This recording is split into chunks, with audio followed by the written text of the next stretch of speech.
ಶೀರ್ಷಿಕೆ ಮಿನಿಯ ಮಾಯಾ ಕಿತ್ತಳೆ. ಒಮ್ಮೆ ಒಂದು ಚಿಕ್ಕ ಹಳ್ಳಿಯಲ್ಲಿ ಮಿನಿ ಎಂಬ ಮುದ್ದಾದ ಹುಡುಗಿ ಇದ್ದಳು. ಅವಳಿಗೆ ಹಣ್ಣಿನ ತೋಟ ತುಂಬ ಇಷ್ಟ. ಪ್ರತಿದಿನ ಶಾಲೆಯಿಂದ ಬಂದು ತೋಟದಲ್ಲಿ ಆಟ ಆಡುತ್ತಿದ್ದಳು. ಒಂದು ದಿನ ಅವಳಿಗೆ ಒಂದು ವಿಚಿತ್ರ ಕಿತ್ತಳೆ ಕಂಡಿತು. ಅದು ಹೊಳೆಯುತ್ತಿತ್ತು.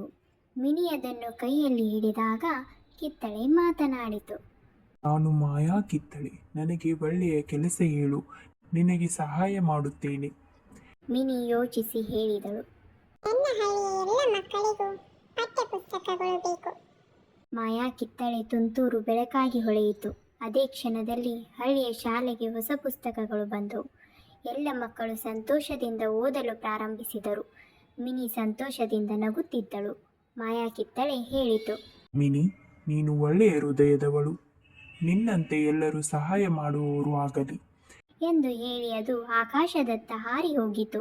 ಆ ದಿನದಿಂದ ಮಿನಿ ಯಾವಾಗಲೂ ಇತರರಿಗೆ ಸಹಾಯ ಮಾಡುವ ನಿರ್ಧಾರವನ್ನು ಮಾಡಿದಳು. ನೋಡಿದಿರಾ ಮಕ್ಕಳೇ, ಇದರಿಂದ ನಾವು ಕಲಿಯಬೇಕಾದುದು ಒಳ್ಳೆಯ ಮನಸ್ಸು ಇದ್ದರೆ ಅದೇ ನಿಜವಾದ ಮಾಯೆ.